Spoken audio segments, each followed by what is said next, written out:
Okay sir,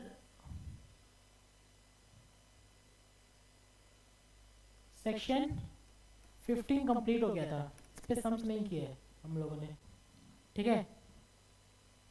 मैं चाह रहा हूँ सेक्शन 16 कराना आईटीसी,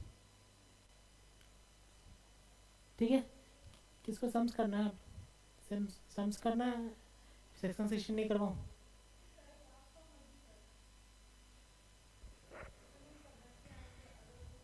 ठीक है, ठीक है, मैं सेक्शन 16 पे बढ़ता हूँ, क्योंकि एट द एंड मुझे तो सम्स कराना ही सब, ठीक है। तो मैं जल्दी जल्दी प्रोविज़न ख़त्म करता हूँ। Section 16, section 17 both related to ITC. ITC in respect of input tax credit, ठीक है सर। इनपुट टैक्स क्रेडिट क्या है? इट इज़ अ बेनिफिट, मतलब सर मेरा बोलने का मतलब है ये ए है, ये बी है, ये सी है, और यहाँ पे कौन खड़ा है? गवर्नमेंट या फिर जीएसटी डिपार्टमेंट, ये है ना। वो क्यों खड़ा है? टैक्स लेने के लिए, at different point of time. समझ में आ रहा है? At different point of time tax लेने के लिए खड़ा है। सर वो बंदा है, उसका taxable value, taxable value 1 lakh है, ठीक है। और उस पर जीएसटी से 18% है, तो 1,18,000 that's 1,18,000 goods sold to A to B. आ रहा है समझ में? तो सर अब क्या होगा? और goods sold to A to B, that means amount paid by B to A. आ रहा है समझ में? लेकिन मैं आरसीएम के खास के केस नहीं ले रहा हूँ यहाँ पे, ठीक है। तो in that case sir GST component कौन है?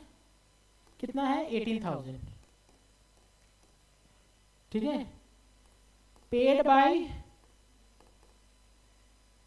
Bye B to A and A to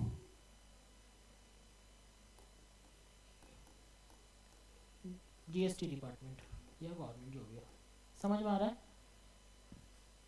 do on behalf of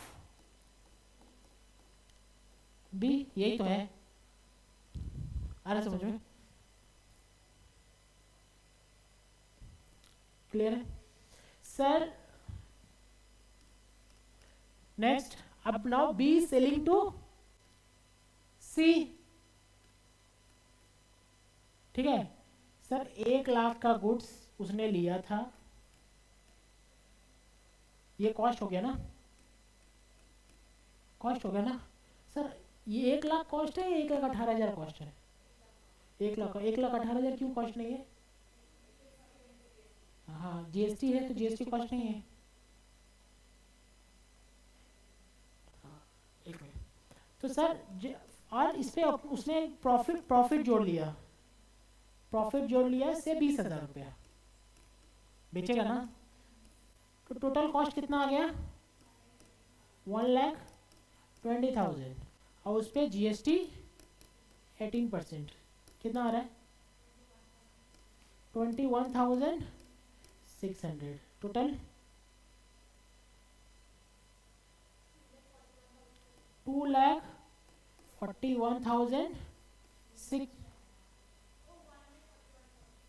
1,41,600। Clear sir? ये कैसे निकाल रहे हैं आप?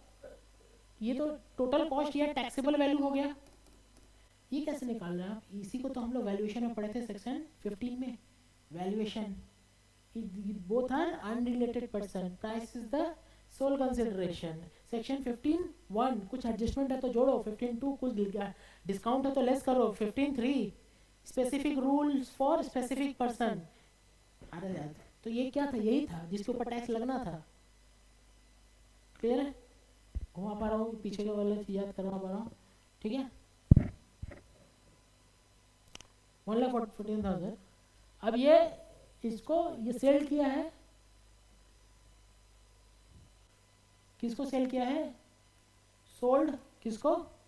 सी को, और हाँ बी ने किया सी को सोल्ड, और सी ने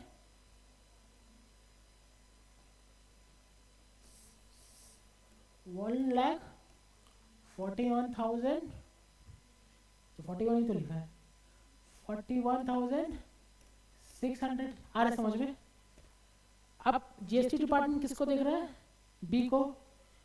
पे ₹21,600 जो तुमने बेचा था, जीएसटी ये क्या बोल रहा है? सर मेरे नाम पे पहले से जमा है, देख लीजिए, बी का पैसा कितना? 18,000। अब कितना लेना है सर? अब लेना है मुझे प्लस 21,600 माइनस 18,000, ठीक है, यहाँ पे लिख देता हूँ 3,600। हाँ आ रहा समझ में। तो गवर्नमेंट के पास कितना गया है? 18,000 और 3,600, यही पैसा गया है, बट ये पैसा आधा इसके पास से गया है और बाकी इसके पास से गया है। क्लियर है? चेन समझ में आ रहा है? अब आते हैं सी के ऊपर। He is the ultimate consumer. हम चाहते तो और बड़ा कर सकते हैं, डी तो बात तो यहाँ से घुमा के एक ही होगा ना, ठीक है। मैं इसको यहाँ पे खत्म करता हूँ। He is the ultimate consumer. Consumer तो हम लोग, मैं सेल नहीं करूँगा। आप अगर घर पे टीवी लाए तो सेल करने के लिए है कि यूज़ करने के लिए? तो we are the ultimate consumer. तो मेरे लिए कितना हो गया भाई? अब ये बेच रहा है किसको? इसको। और ये चलो इसके बाद भी एक तो बना देते हैं, इसके बाद भी एक बना देते हैं, हो जाएगा ना इतना में। डी, सोचो डी कंज्यूमर है, ठीक है। वो क्या करेगा सर? उसके लिए कॉस्ट कितना पड़ गया? 1,20,000। क्लियर है सर? और अपना प्रॉफिट जोड़ लिया से 30,000 हो गया ना। और उसके लिए टोटल कॉस्ट कितना हो गया? 1,50,000। फिर जीएसटी कितना चार्ज किया? 18%, कितना? 27,000। टोटल कितना हो गया? 1,77,000।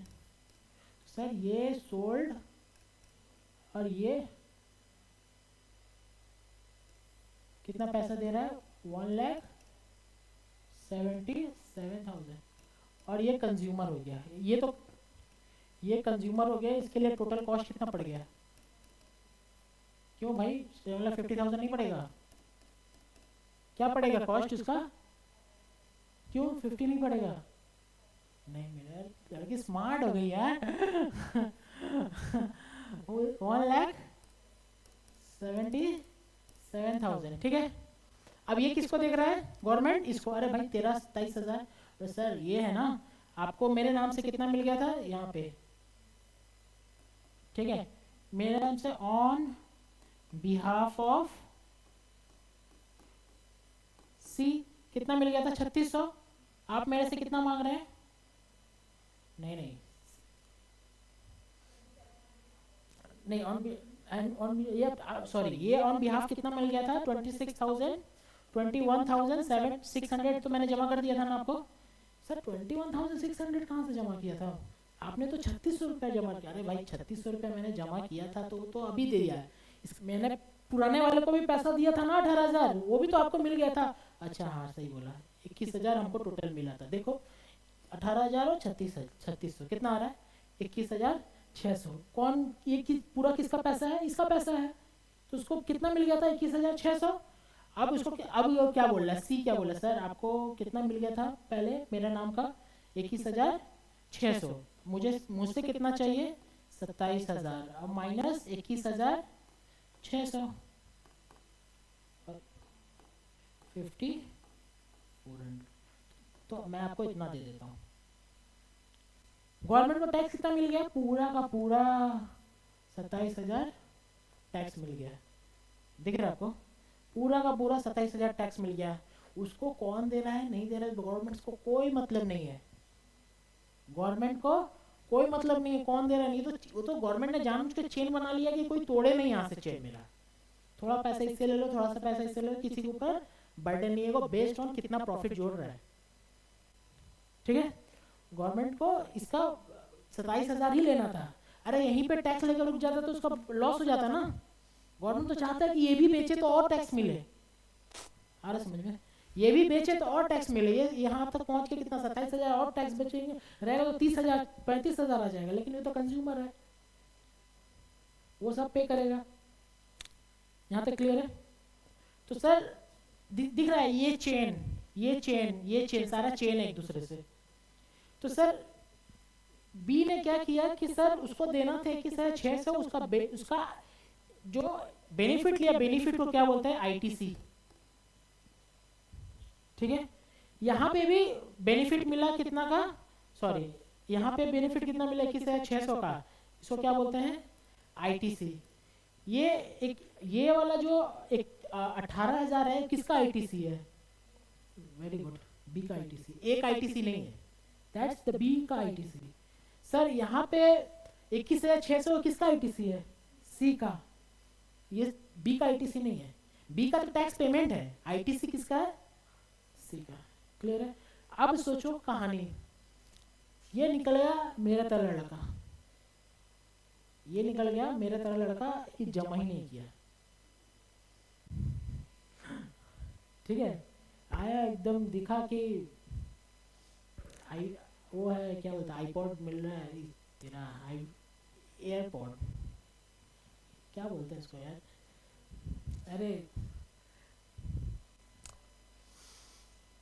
छोड़ दो यार। एक छोटा मोटा मोबाइल मिल रहा है अच्छा खासा, मैकबुक का नहीं आएगा ना कैसे? एयरपॉड अरे एयरपॉड आईफोन का।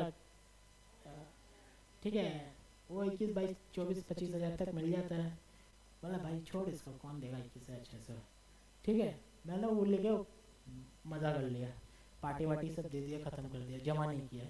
अब जब सी का पेमेंट देने का टाइम आएगा, वो बोले सर आपको बी ने भी दिया ना पैसा 21,600, तो गवर्नमेंट क्या बोलेगा? अरे नहीं दिया ना। तुम पकड़ो किसको? बी को। कौन बोल रहा है? गवर्नमेंट बोल रहा है। किसको बोल रहा है? सी को बोल रहा है। तुम गवर्नमेंट उसको पकड़ो, हमको पैसा नहीं मिला है। कितना? 21,600। आपको पूरा का पूरा 27,000 देना पड़ेगा। नहीं क्यों होगा? ये तो इसको नहीं जानता ना।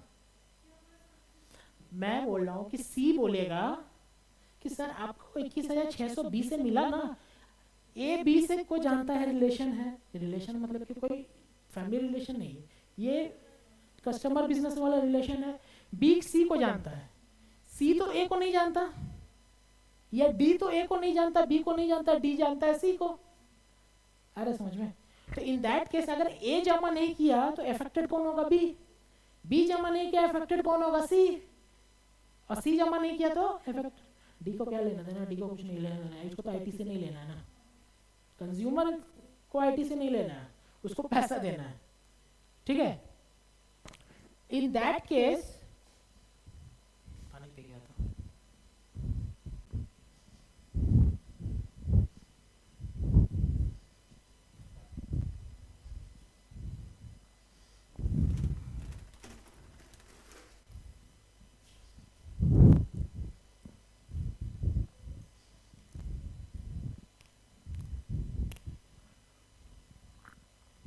समझ में आ रहा है ना? इन दैट केस कोई अगर डिफॉल्ट कर गया तो उसके पहले वाले को, सॉरी उसके बाद वाले को दिक्कत हो जाएगा। आ रहा समझ में? इसमें से कोई डिफॉल्ट कर दिया उसके बाद, ये नहीं, इसको इसकी बात नहीं कर रहा हूँ। इन तीनों में से कोई डिफॉल्ट, ए डिफॉल्ट कर दिया तो बी को प्रॉब्लम, बी डिफॉल्ट कर दिया तो सी को प्रॉब्लम। ठीक है, क्योंकि एक चेन बना हुआ है हर जगह से। अब सोचो अगर डिफॉल्ट कर गया बी, इन दैट केस मुझे तो बेनिफिट नहीं मिला 21,600 का। कौन बोल रहा है? सीट बोल रहा है, तो वो मुझे एक्स्ट्रा देना पड़ेगा। कौन मांगेगा? डिपार्टमेंट मांगेगा। तो आप इसको पकड़िए अपने आप खुद से, मैं नहीं पूछने जाऊंगा। कौन बोल रहा है? Department, GST department. इसने आपका नाम का जमा नहीं किया टैक्स, तो आपको आईटीसी नहीं मिलेगा। कौन बोल रहा है? जीएसटी डिपार्टमेंट बोल रहा है। आपका अगर सप्लायर अगर जमा करेगा पैसा तो ही आपको आईटीसी मिलेगा, नहीं मिलेगा। That's full and final. Clear है? तो इसके तब सी के लिए कॉस्ट क्या पड़ जाएगा? सी के लिए कॉस्ट पड़ेगा पूरा ये, देखो क्या सही बोल रहे हैं क्या? अभी तो आप कॉस्ट ये बोल रहे थे, जब इसका बेनिफिट मिलेगा नहीं तो पूरा का पूरा कॉस्ट बन जाएगा। आ रहा समझ में? मतलब ये तो टेक्निकल व्यू है, मैं आपको बताया, सब लिखा नहीं है कहीं पे। ठीक है? अगर कॉस्ट बढ़ जाएगा तो इसका प्रॉफिट कम जाएगा, इसको धक्का लगेगा। अगर प्रॉफिट बढ़ा सकता है तो अलग चीज़ है, लेकिन प्रॉफिट बेसिकली जनरली कोई नहीं बढ़ाता है। प्रॉफिट बढ़ेगा तो आपका सेल्स बढ़ेगा। हाँ सॉरी, अगेन मास्टर स्ट्रोक। अगर प्रॉफिट बढ़ेगा तो कॉस्ट बढ़ेगा। कॉस्ट बढ़े तो आप चाहेंगे सेल बढ़ा देने के लिए, सेल बढ़ेगा तो आपका मार्केट गिर जाएगा। इकोनॉमिक्स का रूल। ठीक है? तो कोई भी नहीं चाहता है कि मेरा मार्केट गिरे। ठीक है? तो अब अभी तो समझो आप खाए फुचका खाने गए, 10 का 6 दे रहा है, 10 का 4 दे रहा है, तो आप किससे जाएंगे लेने के लिए? 10 का 6 से ना है जाएंगे ना, प्रोवाइडेड दोनों का क्वालिटी सेम है। ठीक है? तो इन दैट केस तो वो नहीं, वो एडजस्ट करेगा अपने किसी संग प्रॉफिट के संग, इसको धक्का लग जाएगा एक तरह से देखा जाए। ठीक है? तो ये तो बिजनेस सिनेरियो मैंने बोल दिया। अब लॉ पे आते हैं। तो लॉ पे मैंने ये बोला कि सर अगर यहाँ पे अगर पैसा नहीं दिया बी पैसा नहीं दिया तो सी को आईटीसी नहीं मिलेगा। आ रहा समझ में? तो सर गवर्नमेंट ने ना कंडीशंस बना दिया। गवर्नमेंट क्या चाहती है? आप अपना मन से सोचो, आप गवर्नमेंट की तरफ आप सोचो, आप गवर्नमेंट हो। ठीक है? आप गवर्नमेंट हो, कितना मजा आएगा कि मैं इससे 27,000 रुपया ले लूं और इसका आईटीसी भी नहीं दूं। क्या मजा नहीं आएगा? क्या आप गवर्नमेंट है? मजा आएगा ना, पैसा आएगा खाली। इसके समझो मैं पूरा 21,000 ले लूँ, उसका और 18,000 का आईटीसी भी नहीं दूँ, मतलब बेनिफिट भी नहीं दूँ और यहाँ से 21,000 ले लूँ। तो इसका मतलब मुझे 21,000 यहाँ से आया और 18,000 ये पे यहाँ से आया ना, 27,000 रुपये यहाँ से आया, 21,000 रुपये यहाँ से आया। क्या मजा चल रहा है। ठीक है? तो गवर्नमेंट को कहीं ना कहीं ये चाहिए था। ठीक है? गवर्नमेंट को कहीं ना कहीं ये चाहिए था घुमा के, तो गवर्नमेंट तो ऐसा नहीं कर सकती। ठीक है? करने से तो प्रॉब्लम आ जाएगा। तो गवर्नमेंट ने क्या किया ना, जनरल कंडीशन बना दिया। General condition to avail ITC. मतलब आपको आईटीसी मिलेगा लेकिन कंडीशन पे। करो कंडीशन फेल, आपको आईटीसी नहीं दूंगा। ठीक है? पैसा जब लेने का टाइम आया, टैक्स तो कोई कंडीशन नहीं, एसटीडी एलईआर सब डाल दिया पकड़ के। अरे समझ में? सब ऐड कर दिया, जो भी अगर जैसे 15(2) में सब इंसिडेंशियल सब ऐड कर दो। लेकिन जब बेनिफिट का देने का टाइम आया, बेनिफिट है ना गवर्नमेंट दे रहा है, आईटीसी बेनिफिट, तब क्या कर दी? कंडीशंस डाल दी। ये कंडीशंस है। अब वो कंडीशंस कहाँ लिखा हुआ है? सेक्शन 16 में। ठीक है? वो आज हम पढ़ेंगे। आ रहा है समझ में? बैकग्राउंड ऑनलाइन क्लास समझ में आ रहा है? ओके। तो सर कंडीशंस पढ़ते हैं, थोड़ा इजी है, बहुत ज़्यादा इजी। और क्या सब कंडीशन आप लोग को याद दिलवाते हैं कुछ। ओके, भाई आपके लिए लाया हम चटपटा कंडीशंस, देख के इजी लगेगा। हाँ ये तो बहुत इजी है।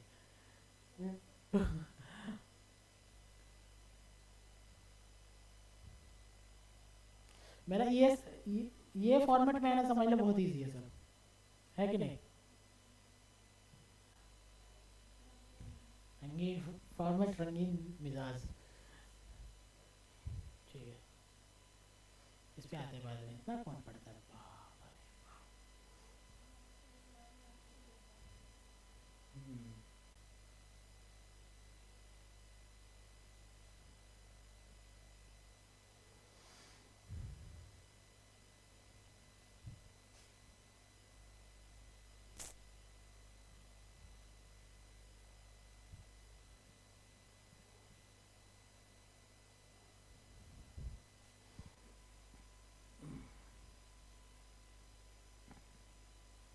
हम्म,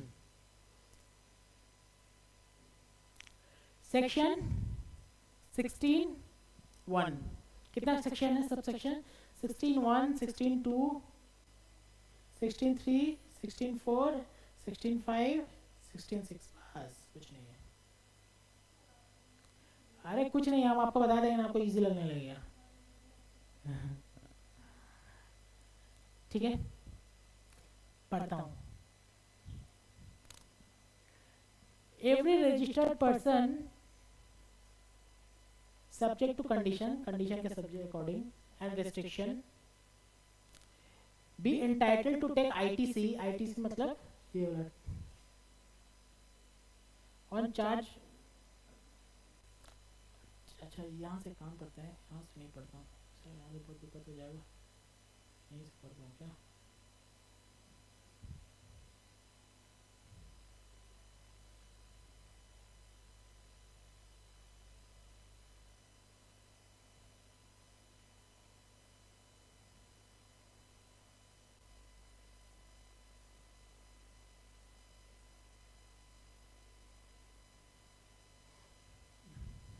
पहले काम वहाँ से पढ़, फिर से यहाँ से पढ़ूंगा। देखो बोला है, पढ़ते हैं सर, आईटीसी मिलेगा किसको?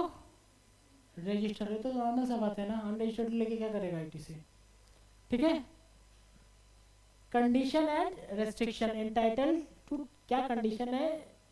To take ITC on any goods और सर्विस और बोथ टू हिम, क्या कंडीशन है? विच आर यूज्ड और intended to be used in the course of the furtherance of his business. इसका मतलब सर वो जो बंदा है ना, जो आईटीसी लेना चाहता है, एबीसी वाला में कोई भी बंदा आईटीसी लेना चाहता है, वो आईटीसी तभी उसको मिलेगा जब in course of the furtherance of business है, बिजनेस के लिए ले रहा है। मतलब सर मेरा एक शोरूम है, ठीक है, मेरा एक शोरूम है, जैसे क्लास, मैं क्लास करवाता हूँ, तो मैं जब क्लास कराता हूँ तो आपसे फीस लेता हूँ, फीस ले लिया 1 लाख रुपया लेके प्लस जीएसटी चार्ज करके दे दिया, जीएसटी चार्ज करके दे दो तो सर मेरा अब जब मैं क्लास जब बढ़ाऊँ तो मैंने क्या किया ना कि 3 एसी ले लिया, 2 एसी लगाऊंगा क्लास में और 1 एसी, आप लोग जितना स्टूडेंट क्लास करते हैं तो फिर इतना क्वेश्चन पूछते हैं दिमाग गर्म हो जाता है, तो फिर मैं घर पे भी लगाऊंगा 1 एसी। ठीक है, 2 एसी क्लास में, 1 एसी घर पे। तो सर आपको ये बोलता है कि सर आप जो बिजनेस यूज के लिए लिए हैं ना उसी का आईटीसी मिलेगा, सर पर्सनल यूज के लिए लिए हैं उसका आईटीसी नहीं मिलेगा। तो इसका मतलब सर आपने अगर 50-50-50 1.5 लाख का 3 एसी लिया है ना, 1.5 लाख का 3, तो आपको 1 लाख पे 18%, 18,000 का ही जीएसटी का क्रेडिट मिलेगा, बिकॉज आपने वो 2 एसी कहाँ इंस्टॉल किया है? ऑफिस में, और वो यूज किस लिए कर रहा है? For the further taxable supply. मैं जो पढ़ा रहा हूँ आपसे भी टैक्स ले रहा हूँ और जमा कर रहा हूँ, इसीलिए आपको उसका आईटीसी मिलेगा। ये समझ में आ रहा है? तो सर आपका जो 50,000 का एसी जो आपने घर पे लगाया है ना उसका आईटीसी आपको नहीं मिलेगा। तो 50,000 का 18% कितना हो गया? 9,000 रुपया। 59,000 का आपका वो समझ लेना एसी है, वो उस एसी के लिए आप कंज्यूमर हो गए, ठीक है। लेकिन 2 एसी के लिए आप कंज्यूमर नहीं, आप बिजनेस यूज के लिए मिल रहा है तो आपको उसका आईटीसी मिलेगा। क्लियर है? विच आर यूज्ड यूज हो रहा है, और इंटेंडिंग टू यूज, और इंटेंट भी क्या है यूज करने का, further in course of furtherance of business, ठीक है। The said amount shall be credit to the electronic credit ledger. आप अगर जीएसटी पोर्टल अगर खोलते हैं, आप अगर जीएसटी का पोर्टल खोलते हैं, उसमें एक लेजर है। लेजर क्या है मतलब सर, लेजर होता है उसमें आप कितना आपको आईटीसी लेना है ना, उसमें आप उसमें फिट कर सकते हैं। मेरे को 5 लाख रुपए आईटीसी लेना है तो फिट कर सकते हैं। आपका उस क्रेडिट लेजर में डाला हुआ है तो ही आपको आईटीसी मिलेगा। अरे समझ में सर, आप जब जीएसटी का पोर्टल खोलते हैं उसमें क्लेम करना होता है आईटीसी। सर कैसे क्लेम करेंगे आईटीसी? अरे आपको जगह दे देगा, उसमें पूछेगा कितना का आईटीसी आपको चाहिए, आपको जितना का आईटीसी चाहिए उसको उसमें डालना पड़ेगा कि 5 लाख का आईटीसी चाहिए। तो सर आपको कैसे पता 5 लाख का चाहिए आईटीसी?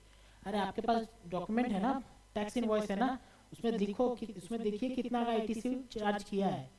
ए ने कितना चार्ज किया है? सर ए ने 18,000 रुपया चार्ज किया है। इसका मतलब you are eligible to take ITC कितना, 18,000। तो जो लेजर है उसमें 18,000 रुपये लिख दो। क्लियर है? तो ही आपको आईटीसी मिलेगा। 2 कंडीशन है, फर्दरेंस ऑफ बिजनेस और लेजर में आपका रहेगा। क्लियर है?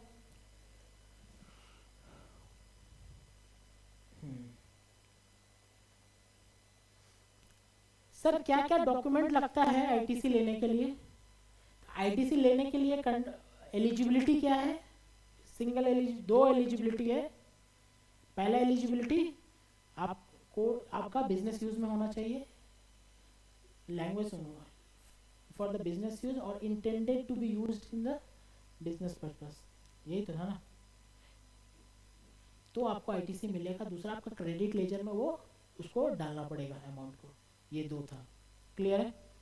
ये आपका एलिजिबिलिटी हो गया। कंडीशन, कंडीशन कहाँ है? क्या क्या कंडीशन पे आपको आईटीसी मिलेगा? सबसे पहले आपके पास टैक्स इनवॉइस होना पड़ेगा या डेबिट नोट होना पड़ेगा। टैक्स इनवॉइस मतलब कि मैंने आपको जो बोला अभी एग्जांपल में, बी को आईटीसी चाहिए तो आप ए से तो टैक्स इनवॉइस लेना पड़ेगा ना, 1 लाख प्लस 18,000 का टैक्स इनवॉइस लेना पड़ेगा, तभी तो हम उसको पैसा देंगे। ये टैक्स इनवॉइस का अगेंस्ट में आपको पैसा दे दिए, तो वो टैक्स इनवॉइस किसके पास रहना पड़ेगा? बी के पास। सो दैट वो टैक्स इनवॉइस में लिखा रहना पड़ेगा कि सर 1 लाख प्लस जीएसटी 18,000। तो वो जाके वो मानेंगे कि हाँ ये 18,000 का जीएसटी के लिए आप एलिजिबल है, प्रोवाइडेड सेक्शन 16(1). ठीक है सर। टैक्स नोट इनवॉइस और डेबिट नोट एक ही होता है, ठीक है। डेबिट नोट में माइनर डिफरेंस होता है, मैं आपको बताऊंगा, ठीक है। लेकिन अभी समझो एक ही होता है, टैक्स इनवॉइस होना चाहिए या डेबिट नोट होना चाहिए। आप सोच कर रखो कि हाँ एक डेबिट नोट बताना है। दूसरा क्या बोला है? Details of tax invoice has been furnished by the statement of outward supply. यो बंदा कौन बंदा? ए। वो टैक्स इनवॉइस का डिटेल वो अपना रिटर्न में शो किया होगा, जीएसटी रिटर्न में। ए ने जीएसटी रिटर्न फाइल किया होगा। हाँ जीएसटी रिटर्न सब तो ये तीनों ए बी सी तीनों तो जीएसटी रिटर्न फाइल करेगा ना भाई, तभी तो वो टैक्स काट रहा है, वो टैक्स को ऐड कर रहा है। इसका मतलब वो रजिस्टर्ड है तभी टैक्स को ऐड कर रहा है। रजिस्टर्ड है तो उसको जीएसटी रिटर्न फाइल करना पड़ेगा। ए को करना पड़ेगा, बी को करना पड़ेगा, सी को करना पड़ेगा, डी को करना पड़ेगा क्या? नहीं करना पड़ेगा। तो हम लोग है ना कंज्यूमर, हम लोग क्या रजिस्ट्रेशन ए बी सी 3 को रजिस्ट्रेशन है।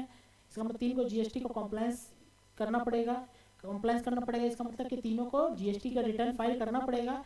वो फाइल जब रिटर्न करेगा ना उसमें डिटेल भरना पड़ेगा कि मैंने ए को सेल किया है और 1 लाख का सेल किया है, उस पर जीएसटी कितना किया है? 18%। ये जो गवर्नमेंट के पास इंटीमेशन आता है ना, कहाँ से आता है? वो रिटर्न फाइल करने पे आएगा।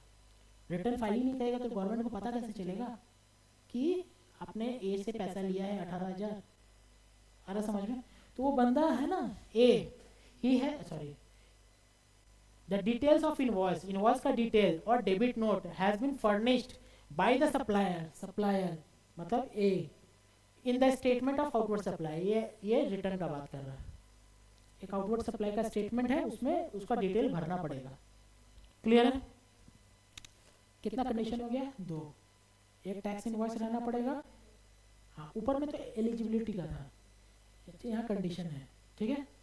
ऊपर में क्या था, 2 फर्दरेंस ऑफ बिजनेस और आपका क्रेडिट लेजर में ऐड करना पड़ेगा, ये 2। नीचे में मैंने अभी 2 बताया, टैक्स इनवॉइस या डेबिट नोट रहना पड़ेगा, और आपका डिटेल ऑफ टैक्स इनवॉइस और क्रेडिट नोट आपका स्टेटमेंट ऑफ आउटवर्ड सप्लाईज में अपलोड करना पड़ेगा, ठीक है। तीसरा क्या बोला, ही हैज रिसीव गुड्स और सर्विस, और बोथ गुड्स और सर्विस रिसीव करना पड़ेगा, मतलब क्या, ए के पास से गुड्स गया बी के पास, बी के पास बिल गुड्स पहुंच जाना पड़ेगा, तभी वो बी आईटीसी ले पाएगा। सर रास्ते में गुड्स, रास्ते में रहने से नहीं होगा सर, अभी तक निकला नहीं, हम इनवॉइस आ गया है, इनवॉइस आ गया है लेकिन मेरे पास गुड्स नहीं आया, तो बोला नहीं ले सकते। गुड्स आपके पास आना होगा तभी आप उसका आईटीसी ले सकते हैं। देखना कितना कंडीशन डाला है मतलब इतना सारा डाल दिया कि आप कहीं से भी छूट जाओ तो आईटीसी नहीं देंगे समझ में आ रहा है ना? ओके, यहाँ तक क्लियर है? ओके, आप सोचो ये x है, ये y है, ये z है, एक केस है, z है, x है, y है, ये सेलर है, ये बायर है, समझ में आ रहा है?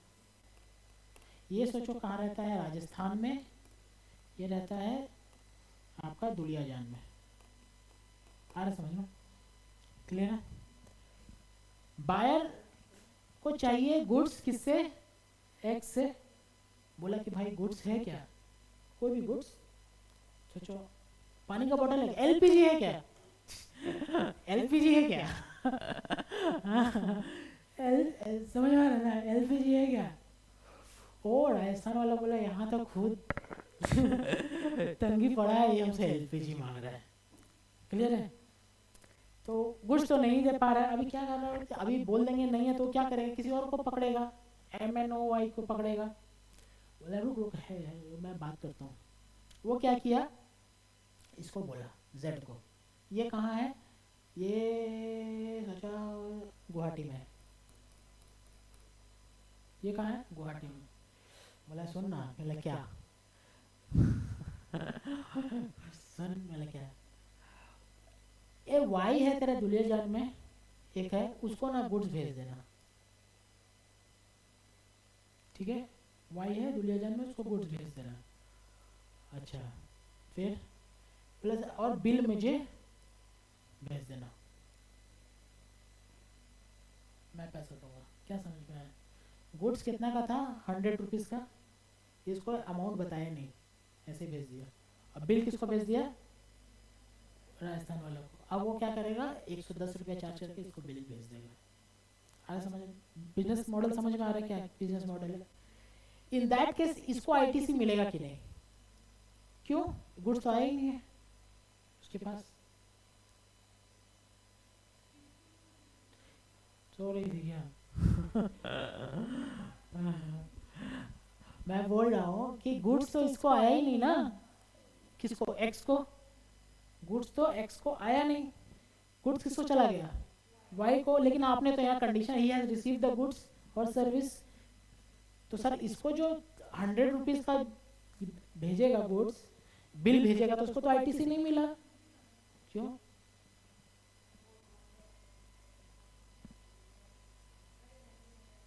नहीं मिलेगा, अगर नहीं आया तो नहीं मिलेगा, आ रहा समझ में?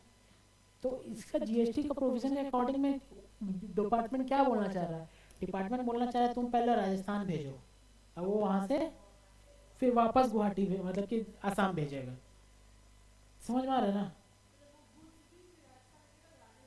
फिर आसाम आएगा, समझ में आ रहा है? तो ये जो चीज़ है ना, वो बहुत अपसर्ड हो गया, एब्सर्ड मतलब समझ में आ रहा है, बिजनेस के लिए पॉसिबल नहीं है। ट्रांसपोर्टेशन कॉस्ट है ना भाई, ऐसा हवा में उड़ के थोड़ी ना जाएगा गुड्स, ट्रांसपोर्टेशन कॉस्ट है, एक्स्ट्रा अमाउंट लगेगा। इन दैट केस बोला गया कि सर अगर बिल, ये वाला कॉन्सेप्ट है, इसको क्या बोलते हैं, bill to ship to, bill to ship to, bill to ship to वाला कॉन्सेप्ट में हम मान लेंगे जब गुड्स के पास चला गया तो हम मान लेंगे गुड्स इसके पास ही है, समझ में? फिर से बता रहा हूँ, फिर से बता रहा हूँ सर, वाई को गुड्स चाहिए था, उसने अपना सेलर एक्स को अप्रोच किया कि गुड्स दे दो, इसके पास गुड्स नहीं था, उसने जेड को फ़ोन लगाया कि तेरे ही बगल में मेरा एक बायर है वाई, तुम उसको मेरे बिहाफ में गुड्स पहुंचा दे और बिल मुझे पहुंचा दे। इस अरेंजमेंट को क्या बोलते हैं? Bill to ship to. Bill to किसको? वाई, सॉरी, बिल टू किसको? एक्स, शिप टू किसको? वाई को। बिल टू शिप टू, ठीक है। इन दैट केस बोला गया, अगर बिल टू शिप टू वाला सिचुएशन अराइज कर रहा है तो अगर गुड्स जेड से वाई के पास चला गया तो हम मान लेंगे गुड्स किसके पास चला गया? एक्स के पास चला गया, क्योंकि इसमें मूवमेंट ऑफ गुड्स पूरा नहीं हो सकता है पूरे सर्कल में। आ रहा है समझ में? ऑनलाइन क्लास समझ में आ रहा है? ओके। तो sir he has received the goods, ये तो कंडीशन में लिखा है, he has received the goods of both, where the goods are delivered by the supplier। supplier कौन है? supplier Z, X, Y, Z। supplier to the recipient or any other person on the direction of such registered person। कौन? Direction किसका था? X का। either by the way of transfer of document or by the type or the title of goods or otherwise, where the service are provided by the supplier to any person on the direction of such person। ठीक है, ये दोनों का case में हम लोग मान लेंगे कि यही बिल टू और शिप टू का केस है। ठीक है। The details of input tax credit in respect of said supply has not been restricted। मतलब कि details of input tax credit को रेस्ट्रिक्टेड नहीं है। रेस्ट्रिक्टेड नहीं है मतलब क्या हुआ? मतलब बोलना चाह रहा है सर सेक्शन 17(5) में नहीं है, मतलब नहीं पढ़ा हमने आते नहीं पढ़ा।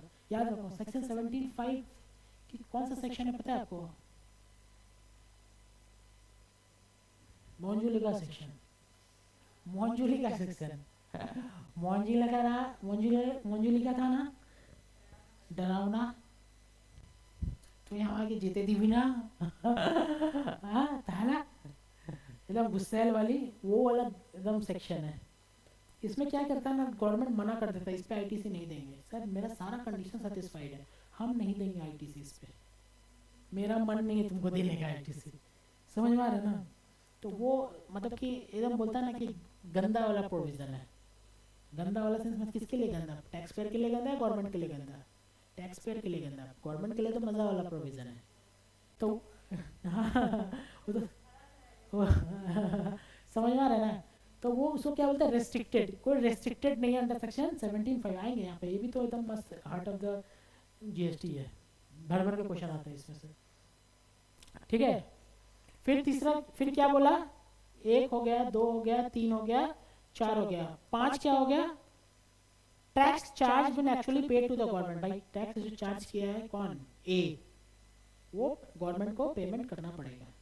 मैंने बोला था ना गवर्नमेंट इनको पेमेंट नहीं किया तो गवर्नमेंट बोलेगा हमको नहीं पता, तो यहाँ पे लिख दिया, देख लो। The tax charge has actually paid to the government either by cash और आईटीसी से करो या फिर कैश से करो, लेकिन करना पड़ेगा। He has filed the GST return under section 39। उसने रिटर्न फाइल किया होगा। कौन सा रिटर्न? सेक्शन 39 का। 39 मतलब 3B GST में। ठीक, हम लोग रिटर्न पढ़ेंगे तो बोल रहे हैं। पहला बात क्या है सर? उसके पास टैक्स इनवॉइस होना चाहिए। दूसरा बात क्या है? उसमें उसने उसका अपना आउटवर्ड सप्लाई का जो फॉर्म है उसमें उसने इनवॉइस का डिटेल होना पड़ेगा। कौन डालेगा? सेलर डालेगा, हाँ ठीक है। बी डालेगा कि मैंने सी को इनवॉइस इशू किया है। तीसरा क्या है? गुड्स या सर्विस रिसीव होना पड़ेगा। कौन रिसीव करेगा? रिसिपेंट। बीच में रास्ता में ट्रांजिट है तो नहीं चलेगा। ठीक है। तीसरा क्या? चौथा क्या बोला सर? टैक्स जो आईटीसी है वो रेस्ट्रिक्टेड नहीं होना चाहिए। रेस्ट्रिक्टेड मतलब 17(5) में नहीं होना चाहिए। ठीक है। बाहुबली सुना है ना? बाहुबली देखा है ना आपने? बाहुबली फर्स्ट फर्स्ट में तो पता ही नहीं था बाहुबली कौन है, उसका बेटा ही था वो बाहुबली है, समझ लो 17.5 खाली सुनो 17.5 क्लियर है। तो 17.5 में रेस्ट्रिक्टेड नहीं होना चाहिए। और उसके बाद क्या बोला, जो आपका इनवॉइस आपको दे रहा है ना वो बंदा टैक्स पेमेंट करना पड़ेगा उसको। और लास्ट क्या है, वो रिटर्न फाइल करना पड़ेगा। ये वाला में अंतर है। इसमें क्या बोला कि आपका जो आउटवर्ड सप्लाई है का डिटेल है वो कहाँ पे आपको उसमें फर्निश करना पड़ेगा कि मैंने इसको सेल किया है। तीसरा में क्या बोला, आपको रिटर्न फाइल करना पड़ेगा। फर्निश करने के बाद सिर्फ फर्निश करने से नहीं होगा, आपको रिटर्न भी फाइल करना पड़ेगा उसका। कोई होता ना रिटर्न डिटेल सबमिट कर दिया, फर्निश कर दिया रिटर्न में, बट फाइल नहीं किया, बोला मैंने कर दिया ना, आपका यही चाहिए था ना, कर दिया, बोला वो नहीं चलेगा, आपको रिटर्न भी फाइल करना पड़ेगा। कितना कंडीशन, 6। टैक्स इनवॉइस होना पड़ेगा या फिर डेबिट नोट होना पड़ेगा। दूसरा, detail of tax invoice and debit note furnish करना पड़ेगा इन आउटवर्ड सप्लाई। तीसरा, receipt of goods and service होना पड़ेगा। Bill to ship to condition special है। बिल टू शिप में आप आपने जिसको बिल दे दिया है मान लेंगे उसी को गुड्स दिया है, ठीक है। फिर तीसरा था ना, चौथा रेस्ट्रिक्टेड नहीं होना पड़ेगा, 17.5 में नहीं होना पड़ेगा। फिर उसके बाद टैक्स पेमेंट करना पड़ेगा। किसको टैक्स पेमेंट करना पड़ेगा, सेलर को टैक्स पेमेंट करना पड़ेगा। कहाँ पे, गवर्नमेंट को बाय वे ऑफ कैश या वे ऑफ आईटीसी। और लास्ट में क्या बोला है, रिटर्न भी फाइल करना पड़ेगा। कौन रिटर्न फाइल करेगा, सेक्शन 39 में सेलर को रिटर्न फाइल करना पड़ेगा। क्लियर, बस हो गया, खत्म ही है।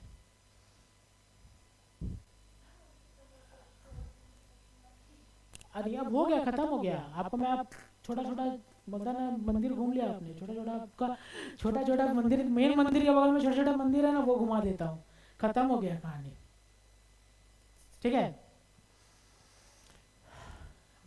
बोला है मेरा एक गुड्स जा रहा है किसी के पास, मतलब कि कोई आया था मेरे से गुड्स लेने के लिए, जिसमें क्वांटिटी था 1 लाख क्वांटिटी। 1 लाख क्वांटिटी तो हम एक तो ट्रक में नहीं डाल सकते ना, तो मैं पार्ट करके भेजूंगा। आज एक ट्रक जाएगा जिसमें 2000 क्वांटिटी रहेगा, फिर एक ट्रक जाएगा इसमें 2500 रहेगा, ऐसे करके 50 ट्रक जाएगा।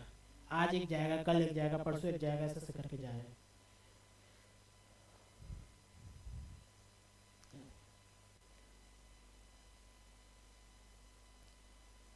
क्लियर है। तो क्या हुआ, आपका तो कंडीशंस याद है ना, गुड्स एंड सर्विस होना पड़ेगा, टैक्स इनवॉइस होना पड़ेगा, पहुंचना पड़ेगा। और आपके पास तो गुड्स एक बार नहीं पहुंच रहा है ना, पार्ट में पहुंच रहा है, इन इंस्टॉलमेंट पहुंच रहा है, लॉट में पहुंच रहा है, है समझ में। इन दैट केस तब आप आईटीसी कैसे लेंगे, कैसे लेंगे आईटीसी, बोला जब आपका लास्ट लॉट आएगा ना तब लेना आईटीसी। हाँ, रिटर्न आप फाइल कर लो। रिटर्न का देखो, अब एक ही महीना में सारा आ गया तो आप, रिटर्न तो फाइल मंथली होता है ना, मंथली में एक ही महीना में आ गया तो ठीक है, ठीक है। अगर रिटर्न फाइल करने से आईटीसी लेने का कोई लेना देना नहीं है। रिटर्न मतलब कि रिटर्न तो फाइल करना पड़ेगा, वो आपको मंथली करना पड़ेगा, लेकिन हो सकता है कि आपके सेलर ने रिटर्न फाइल कर दिया है लेकिन आप आईटीसी नहीं ले पा रहे हैं। कैसे नहीं पा रहे, आपको हम कंडीशन एक बताते हैं। ये रहा, ये आपका रिटर्न फाइल डेट क्या है, टैक्स पेमेंट डेट क्या है, 20 तारीख, याद है ना सर। आपका 1 मार्च है, ठीक है, 31 मार्च है। यहाँ से आपका गाड़ी गया, 1 गाड़ी 2 गाड़ी 3 गाड़ी 4 गाड़ी 5 गाड़ी 6 गाड़ी 6 7 गाड़ी जा रहा है ना, एक दिन में एक गाड़ी जा रहा है, ऐसे करके निकल रहा है, ऐसा करके निकल रहा है। और आपका टोटल गाड़ी खत्म कब हुआ, 28 अप्रैल, है ना। समझ में आ रहा है भाई, आ रहा समझ में ना। अब मैं क्या बोल रहा हूँ, डिपार्टमेंट क्या बोल रहा है, रिटर्न फाइल करना पड़ेगा। यहाँ पे जो ए बेच रहा है बी को, ये ना, ये है ना, इन दैट केस ए ने जब गुड्स जब आया होगा, जब इसके पास में एग्रीमेंट बना होगा, तो 1 तारीख को ही इनवॉइस बन गया होगा 5 लाख क्वांटिटी, 1 लाख क्वांटिटी मैंने बोला था ना, 1 लाख क्वांटिटी का इनवॉइस बन गया होगा, ठीक है। अब इसके संग जा रहा है, तो या तो ये हो सकता है कि सर जैसे जैसे गुड्स जा रहा है वैसे वैसे इनवॉइस बनाओ, हर गाड़ी के संग इनवॉइस लेके जाओ, लेकिन ऐसा बेसिकली होता नहीं। कौन इतना इनवॉइस बनाएगा, सब एक ही साथ, एग्रीमेंट एक ही साथ होता है, इनवॉइस भी एक ही साथ बनेगा। तो क्या बोल रहा है ना कि सर आपका जो गुड्स जा रहा है ना, आपका इनवॉइस हम जितने 1 लाख क्वांटिटी गया ना, 1 लाख क्वांटिटी, ठीक है, और हर एक ट्रक में कितना गुड्स जा रहा है, सोचो 2000, कितना आ जा रहा है, 50 ट्रक जाएगा ना, दिख रहा है आपको, 50 ट्रक जाएगा। तो सर आपको 49 ट्रक भेजना पड़ेगा डिलीवरी चालान के साथ।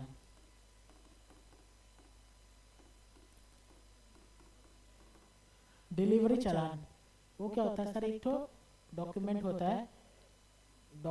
है, वो अंडर सेक्शन रूल 55 में लिखा रहता है डिलीवरी चालान। वो एक वैलिड डॉक्यूमेंट रहता है जब आप इनवॉइस इशू नहीं कर सकते। आप ऐसा तो नहीं ना इसको फाड़ेंगे, आधा आधा करके ले भेजेंगे, इनवॉइस तो एक ही साथ जाएगा, एक ही बार में जाएगा ना। तो आप क्या करेंगे, डिलीवरी चालान के थ्रू मूव करवाएंगे सारा गाड़ी, कि कोई पकड़े नहीं बीच में, कोई मतलब जीएसटी डिपार्टमेंट पकड़े नहीं, ठीक है, जीएसटी डिपार्टमेंट पकड़े नहीं तो डिलीवरी चालान के थ्रू मूव कराएंगे। और लास्ट में जब आपका पहला जाएगा उसके संग आप क्या जाएगा, इनवॉइस जाएगा सारा, ठीक है। तो सर यहाँ तक आप गए ना, तो यहाँ तक आपको पता चला 40 इनवॉइस, 40 ट्रक गया है, और रिमेनिंग यहाँ पे आपका 10 ट्रक गया होगा, आ रहा है समझो, 10 ट्रक गया होगा। तो सर आपको रिटर्न फाइल करना है कहाँ पे, 20 को ए रिटर्न फाइल करेगा, ठीक है, ए रिटर्न फाइल करेगा। तो सर गुड्स तो अभी पहुंचा ही नहीं है, तो रिटर्न फाइल में ये वाला जो इनवॉइस इशू किया था 1 तारीख को, वो क्या फर्निश करेगा यहाँ पे, आंसर इज करेगा, ए फर्निश करेगा। सर टैक्स पेमेंट करेगा, आंसर इज करेगा। ए को टैक्स पेमेंट करना पड़ेगा, बी को, सॉरी यहाँ पे जीएसटी रिटर्न का ड्यू डेट में। सर बी को आईटीसी मिलेगा क्या, आंसर इज नहीं मिलेगा, बी को आईटीसी नहीं मिलेगा, क्योंकि ये सारा जो कंडीशन है ना वो आईटीसी लेने पे कंडीशन है, टैक्स पेमेंट करने पे कोई कंडीशन नहीं है। टैक्स तो यहीं पे आपको देना पड़ेगा, ए को भी टैक्स देना पड़ेगा और इनवॉइस भी अपलोड करना पड़ेगा, फर्निश करना पड़ेगा इनवॉइस, लेकिन बी को आईटीसी नहीं मिलेगा बिकॉज इसमें से सारा कंडीशन में कोई एक कंडीशन फुलफिल नहीं हुआ है। और वो कब एलिजिबल हो जाएगा टैक्स आईटीसी लेने के लिए, 28 मार्च को, जब इसका 50th ट्रक घुसेगा इनवॉइस के संग, तो then he is eligible to take ITC. कब आईटीसी ले पाएगा, अप्रैल में, वो मार्च का आईटीसी नहीं ले पाएगा।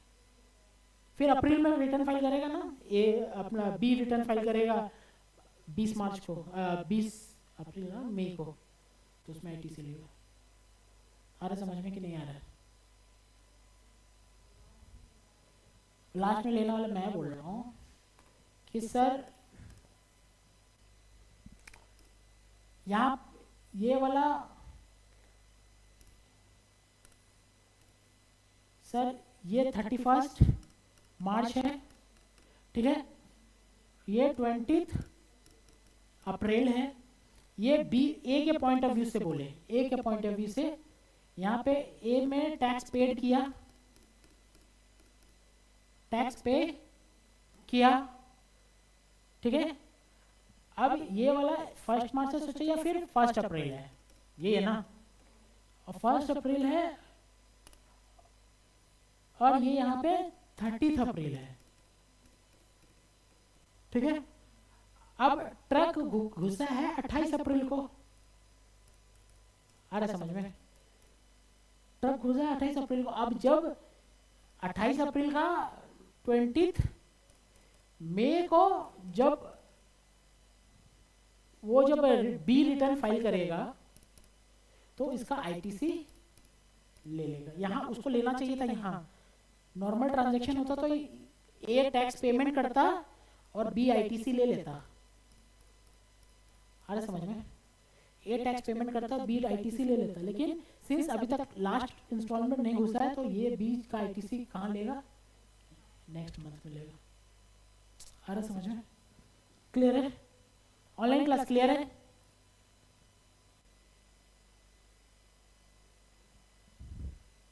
ओके, बहुत ज़्यादा लेट हो गया क्या?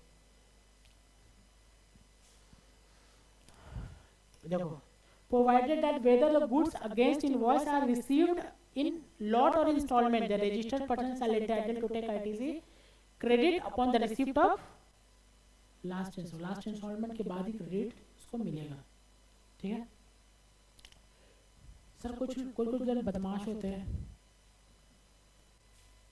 मतलब जो पैसा नहीं देता, मतलब सी बी को पैसा नहीं दिया, एक 1,41,000 में तो ये भी था ना घुसा हुआ।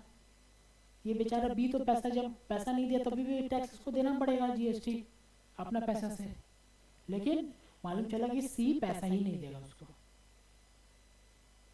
दे ही नहीं। हाँ, तो गवर्नमेंट बोला इसको भी, इसके लिए भी प्रोविजन बना दिया। क्या प्रोविजन बनाया कि सर आपने जब सेल किया है, बी ने सेल किया है सी को, जब से सेल किया उसका 180 दिन के अंदर सी को पैसा देना पड़ेगा। कितना? पूरा देना पड़ेगा 180 डेज के अंदर from the date of invoice. नहीं दिया तो उसको सी को आईटीसी नहीं मिलेगा। क्लियर है? सी को आईटीसी नहीं मिलेगा। सर 140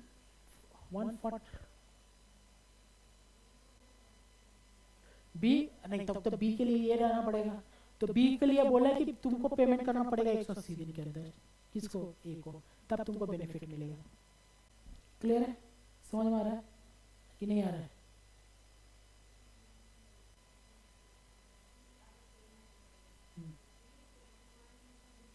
हाँ, 18,000 का बेनिफिट मिलेगा अगर बी ने ए को पेमेंट कर दिया तो। अगर पेमेंट नहीं किया तो उसको भी नहीं मिलेगा। मतलब कि जो जिसको पेमेंट करना है, जो बायर है, उसको 180 दिन के अंदर सेलर को पेमेंट करना पड़ेगा, तभी उसका बायर को आईटीसी मिलेगा, नहीं तो नहीं मिलेगा। समझ में आ रहा है? क्लियर है? सर जब पेमेंट करने का बाद हुआ तो मालूम चला 180 दिन के अंदर मैंने 1 लाख रुपया पेमेंट किया है और बाकी 41,600 मैंने 200 दिन में किया है। आ रहा समझ में? 200 दिन में किया है, मतलब 180 दिन के बाद किया है। अब क्या करें? गवर्नमेंट तो बोल रहा है कि 180 दिन में पेमेंट करना होगा, लेकिन मैंने तो 1 लाख ही किया। तो गवर्नमेंट बोल रहा है, लॉ ये बोल रहा है कि जितना आपने पेमेंट किया उतना का ही आईटीसी लीजिए। अगर आईटीसी आपने लिया हुआ तो उसको रिवर्स कर दीजिए। तो सर रिवर्स कर, मतलब मैं तो कर रहा हूँ ना 200 दिन। ठीक है, 200 दिन जब पेमेंट करेंगे तब फिर आईटीसी ले लेना, जो रिवर्स किया पोर्शन वाला पे। आ रहा है समझ में? नहीं आ रहा है? हाँ हाँ, मतलब कि 1 दिन या 180 दिन। ठीक है, 1,41,000 हम समझते हैं वो वाला। तो सर मालूम चला इसमें 1 लाख ही लिया,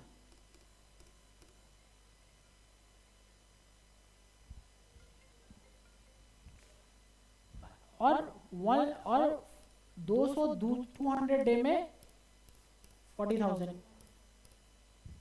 ठीक है, 1 देखिए दे दिया।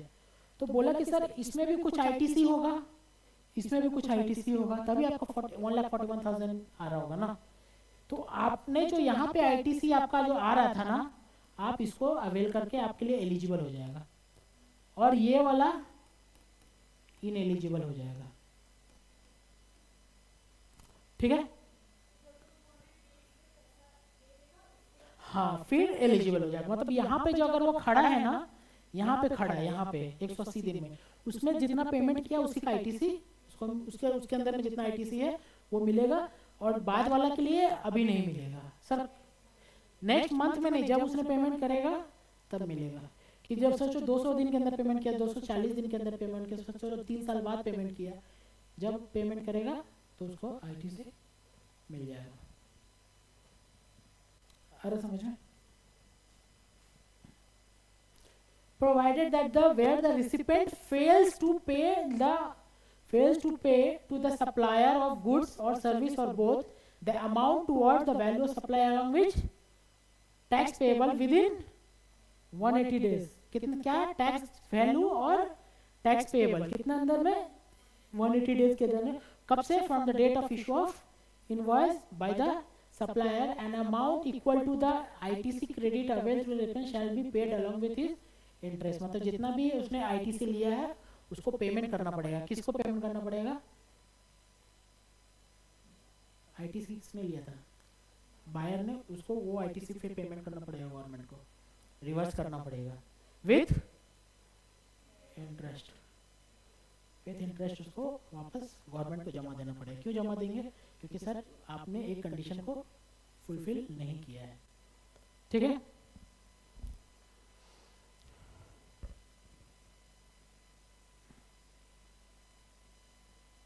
ठीक है. वैसे बोला कि अगर यहाँ पे बोला प्रोवाइडेड, अगर इनकेस ऐसा हुआ कि वापस पेमेंट कर दिया है तो फिर ITC उसको ले सकता है. क्लियर है?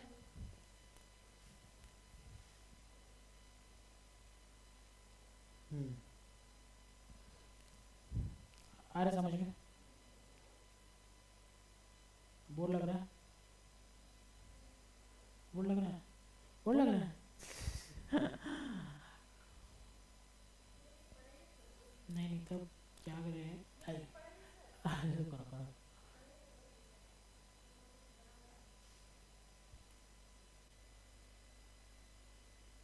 ऐसे पढ़ाते हैं.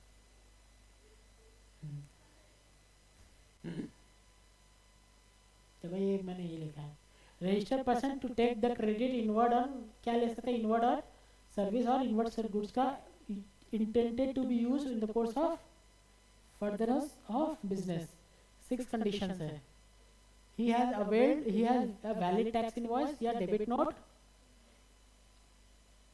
Details of debit note in GSTR 1 में फाइल कर दिया. DL मतलब आउटवर्ड सप्लाई में डील का डिटेल में फर्निश किया है. Tax has been paid. Tax has been paid. He has received a goods.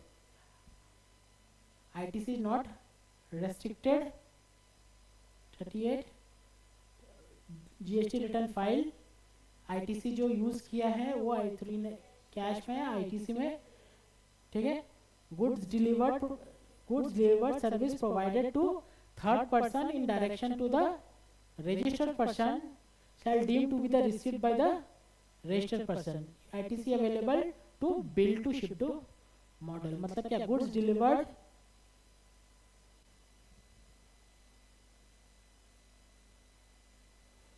बोला है. क्या है? गुड्स डिलीवर्ड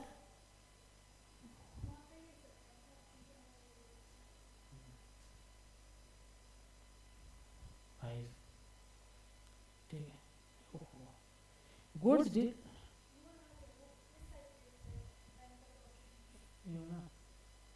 ये वाला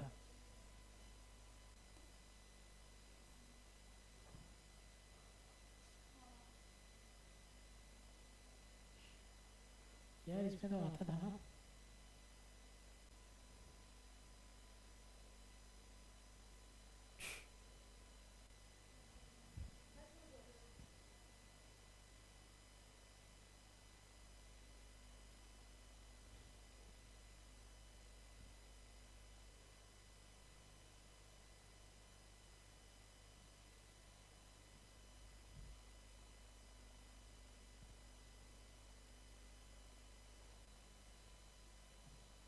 बोला जा रहा है गुड्स डिलीवर्ड और service provided to third person. याद है? X Y Z.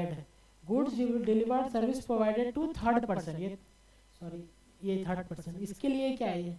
Z के लिए क्या है? Z के लिए थर्ड पर्सन कौन? Y है. ठीक है. Z के लिए थर्ड पर्सन Y है. Goods delivered or service provided to third person on the direction of registered person. ये registered person है. Deemed to be the received by the registered. Deemed क्या होगा कि हम लोग इसको ही receive किए हैं. ITC available to registered person, bill to ship to model, ठीक है। Depreciation claim not on, if depreciation claim on tax component ITC not allowed. इसका मतलब सर नहीं मिलेगा, मतलब क्या हुआ सर, आपने एक मशीन खरीदा 5 लाख रुपए का, ठीक है, उस पे आईटीसी कितना था बताओ भाई, 5 लाख पे ये था ना, ठीक है। आप बैलेंस शीट पे कितना लगाओगे, आपका बैलेंस शीट बनेगा ना, आपका बैलेंस शीट में एसेट्स का वैल्यू क्या आएगा, 5 लाख कि 5,90,000,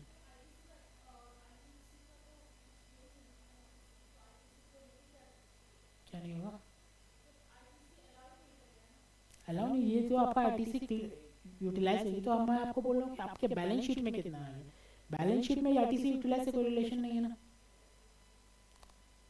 आप समझो, आपने कोई गुड्स खरीदा, सोचो भूल जाओ आईटीसी, कुछ है नहीं आईटीसी, आपने जो गुड्स खरीदा मतलब कैपिटल एसेट्स खरीदा है, ठीक है, पीपी खरीदा, उसको आप बैलेंस शीट में ले जाएंगे, ठीक है, 5 लाख का एसेट्स 5 लाख लेके जाएंगे। अभी क्या है कि 90,000 का अब आईटीसी भी है, तो ये आप क्या चाहेंगे, मेरा जो गुड्स जो क्या है, मेरा अगर मैं प्लांट एंड मशीनरी खरीदा था, ठीक है, अब मैं कुछ बेचूंगा तो उस पर तो आउटपुट जाएगा ना, उसके संग ये एडजस्ट करूंगा, यूटिलाइज करूंगा ना। तो अगर बोलना चाह रहे हैं कि अगर आपका मन है यूटिलाइज करने का, तो आपको बैलेंस शीट में कितना जाएगा, 5 लाख रुपया, तो आप इसको यूटिलाइज कर लेना। अगर आपने बैलेंस शीट में 5,90,000 रुपया था, उसका मतलब आपने डिप्रिसिएशन कितना पे चार्ज किया है, 5,90,000 पे। आ रहा है समझ में कि नहीं आ रहा है? मैं बोल रहा हूँ कि सर अभी ये बात समझो, आपके पास जो इनवॉइस है, आपका बैलेंस शीट बन रहा है ना इधर, ये पे बैलेंस शीट बन रहा है, यहाँ पे पीपीई क्या डालेंगे, 5 लाख की 5,90,000, 5 लाख डालेंगे, और आर आपने क्या कर दिया, आईटीसी क्लेम कर लिया कितना, 90,000, ठीक है। ऐसा कर सकते हैं क्या, बैलेंस शीट यहाँ पे डाले और पीपीई डाल दिए 5,90,000 और आईटीसी क्लेम कर लिया 90,000।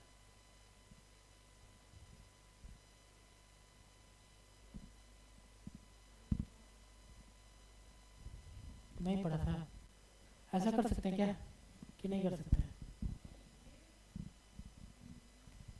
नहीं कर सकते हैं, यही बोल रहा है मत करना है, ऐसा नहीं होगा, क्योंकि आप जब पीपी डालेंगे 5,90,000 तो आपको डिप्रिसिएशन मिलेगा उसका, सोचो 10% का डिप्रिसिएशन, आपका डिप्रिसिएशन कितना हो जाएगा, हाँ 59,000 हो जाएगा ना। तो आपने डिप्रिसिएशन जो क्लेम किया वो आईटीसी का भी किया कि आईटीसी का नहीं किया, भी है क्या, तो आप यहाँ आईटीसी भी क्लेम करेंगे और यहाँ पे डिप्रिसिएशन भी चार्ज करके अपना पीएनएल में ऐड करके प्रॉफिट कम कर लेंगे, दोनों नहीं चलेगा, समझ में आ रहा है। हाँ, आपको अगर ये करना है तो आईटीसी क्लेम नहीं मिलेगा, अगर आपको ये करना है तो आप डिप्रिसिएशन 50 लाख पे 5 लाख पे चार्ज करो, तो आपका 5 लाख पे डिप्रिसिएशन कितना हो जाएगा, 50,000, तो आपका depreciation 50,000, this is valid, but ITC if you are claiming depreciation then you are not eligible to take ITC. देख लो यहाँ पे क्या लिखा है, if depreciation is claimed on tax component ITC not allowed. आ रहा है समझ में, क्या हुआ, समझ में आ रहा है कि नहीं आ रहा है, ठीक है। ये तो मैंने बोल दिया, अगर goods received in lot ITC on last element, time अच्छा, टाइम लिमिट क्या है, टाइम लिमिट क्या है, हाँ मतलब कि सर आप आईटीसी अथाह टाइम पे नहीं ले सकते। मतलब क्या है सर अथाह टाइम मतलब कि मतलब कि 2022 का आईटीसी हम मुझे 2026 में लेना है, समझ में? 2022 में मैंने गुड्स खरीदा था, दिवाली का सफाई कर रहा था, देखा तो इनवॉइस यहाँ पड़ा हुआ। इतना दिन से मुझे इनवॉइस मिल ही नहीं रहा था, इनवॉइस नहीं मिला था तो मैं आईटीसी नहीं ले पा रहा था, क्योंकि आपके पास तो इनवॉइस होना पड़ेगा ना आईटीसी लेने के लिए। अभी दिवाली का सफाई में पता चला कि इनवॉइस है। मेरी वाइफ क्या किया वो रोटी सेकते हैं उसी में लगा के रखी है इनवॉइस। अरे क्या कर रही है भाई, ये आईटीसी वाला इनवॉइस है, समझ में आ रहा है? तो सर पता चला इनवॉइस है, तो पता चला कि इनवॉइस है ईयर 2022 का। तो हम क्या अभी ईयर 2026 में ले सकते हैं क्या? नहीं ले सकते। कितना दिन पुराना नहीं ले सकते इनवॉइस? हाँ उस हिसाब से लेना, वो टाइम लिमिट क्या है वो इसी का बात कर रहे हैं। बोलना चाह रहा है कि फाइनेंशियल ईयर, कोई भी फाइनेंशियल ईयर है वो जब खत्म होगा ना 31 मार्च को, उसका लास्ट 30 नवंबर को का आईटीसी आप लोग ले सकते हैं, उस दिन तक ले सकते हैं। इसका मतलब क्या है सर, अगर 22-23 का है तो लास्ट 23-30 नवंबर 2000 ले सकते हैं, उसके बाद नहीं ले सकते। ठीक है? ITC pertaining to particular financial year can be availed by 30th November of the next financial year or filing the annual return whichever is earlier। इसका मतलब क्या हुआ सर, एक एनुअल रिटर्न होता है, हम लोग जब रिटर्न पढ़ेंगे ना तो उसमें आपको बताएंगे। एनुअल रिटर्न मतलब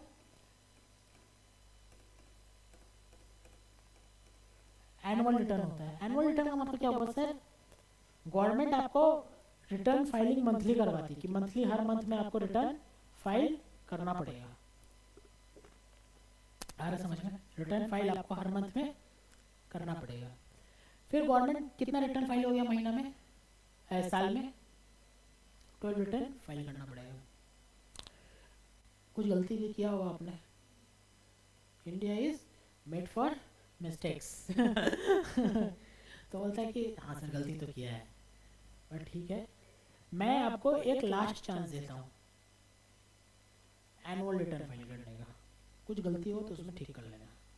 मतलब क्या हो सकता है कि आपने सेल कम दिखा दिया हो, टैक्स कम पेमेंट किया हो, आईटीसी ज़्यादा ले लिया हो, या टैक्स ज़्यादा पेमेंट कर दिया हो, कुछ भी आपको लग रहा है तो एक एनुअल रिटर्न फाइल करने का लास्ट अपॉर्चुनिटी मैं आपको दे रहा हूँ।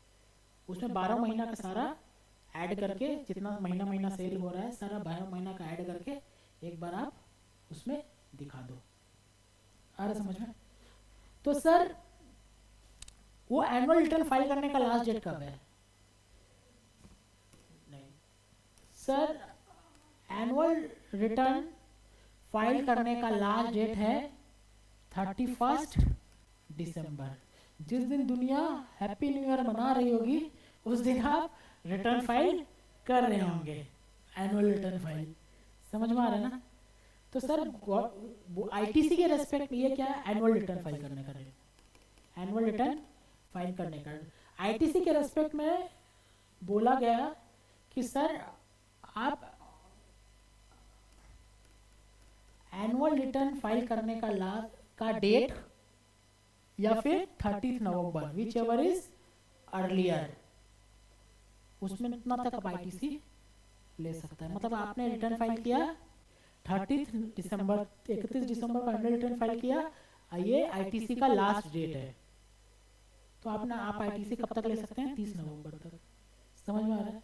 सर आपको लगा कि सर हमको तो बहुत प्रॉब्लम होता है एनुअल रिटर्न फाइल करने में, क्या प्रॉब्लम होता है सर? सब पूरा फ्रेंड लोग घूमता है और मैं यहाँ पे एनुअल रिटर्न फाइल करता हूँ। मैंने क्या किया, 30 सितंबर को ही फाइल कर दिया। क्या कर दिया? हो सकता है ना, एनुअल रिटर्न क्या है, रिलेटेड टू दिस, ये अप्रैल से लेके मार्च तक का डेटा क्यूमुलेट करके फाइल करना है। तो आपके पास तो डेटा यहीं पे आ गया, मार्च के बाद ही आ गया। तो आपको पता था कि गलती आप कहाँ पे गलती आपने ठीक कर दी गलती, और जल्दी जल्दी में 30 सितंबर को रिटर्न फाइल कर दिया। इसका मतलब सर आपको आपको आईटीसी अगर आपका छूट गया हुआ ना यहाँ पे कहीं, तो आपका लास्ट डेट क्या बन जाएगा, वो सितंबर। अरे समझ में, तो ज्यादा सड़ा नहीं बनने का लास्ट जल्दी जल्दी खतरनाक है, मत करना यहाँ पे रिटर्न फाइल। अगर ठीक है 30 नवंबर है तो मैक्सिमम मैं जल्दी करूंगा तो 30 नवंबर तक ही करूंगा, ठीक है। ओके, मजा आ रहा पढ़ने में, नहीं आ रहा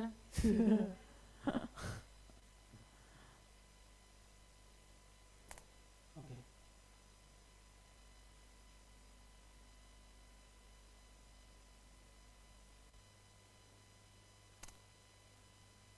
इसमें यही बोला है कि वही बोला कि प्रोपोर्शनल आपने 180 दिन के अंदर पेमेंट नहीं किया तो आपको आईटीसी नहीं मिलेगा, जितना पेमेंट किया उतना क्या आईटीसी मिलेगा, प्रोपोर्शनल आईटीसी मिलेगा, और बाद बाकी आपको रिवर्स करना पड़ेगा जब आपने पेमेंट कर दिया फिर इसको रिक्लेम कर लीजिए। क्लियर है?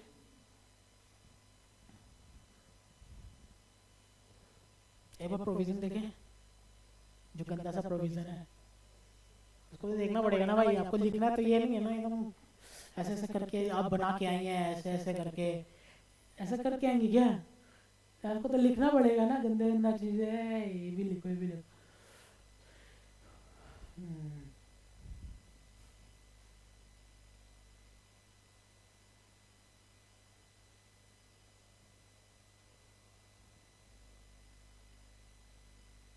खत्म हो गया क्या वाली वाला?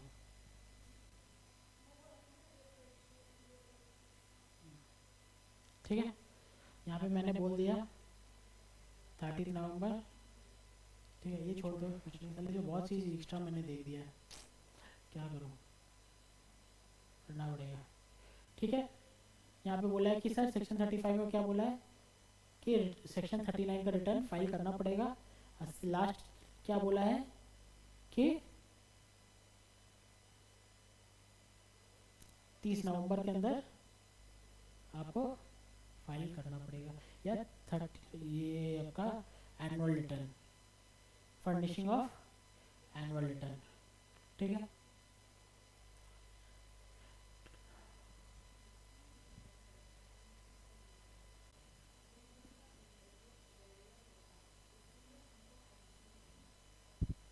नहीं नहीं, 30 नवंबर के बाद नहीं मिलेगा, नहीं मिलेगा।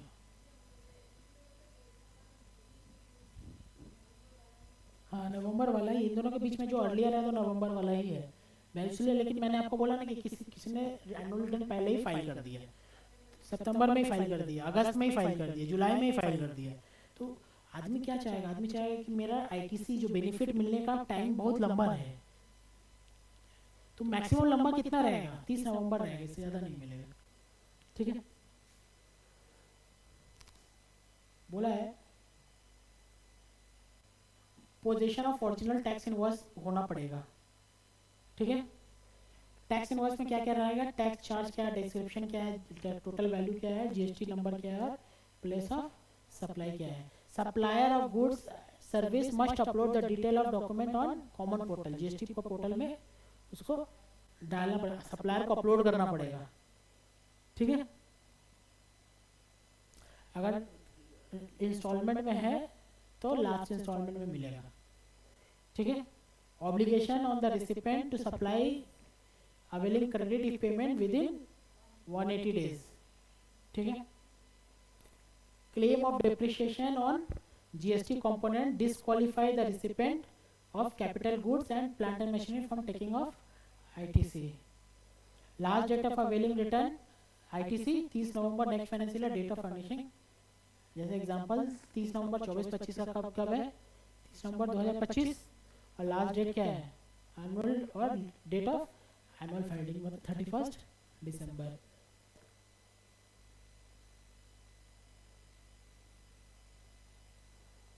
ठीक है,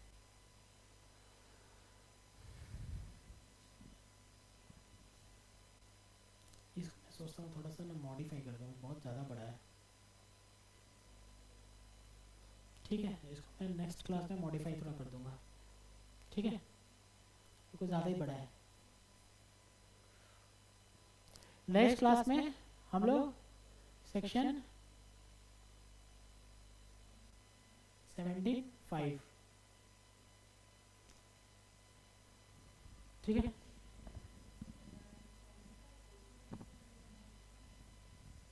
नहीं मैं बना दूंगा, ठीक है। Thank you. Online class section 16 हो गया है। 17 में सबसे ज़्यादा इंपॉर्टेंट 17.5 है। इसका मतलब ये नहीं है कि 17 में छोड़ दूंगा, 1 2 3 4 करेंगे, लेकिन सेक्शन 17.5 ज़्यादा करेंगे क्योंकि मैक्सिमम सम्स इसी से आएगा, ठीक है। Section 17.5 is known as block credit, okay, restriction वाला।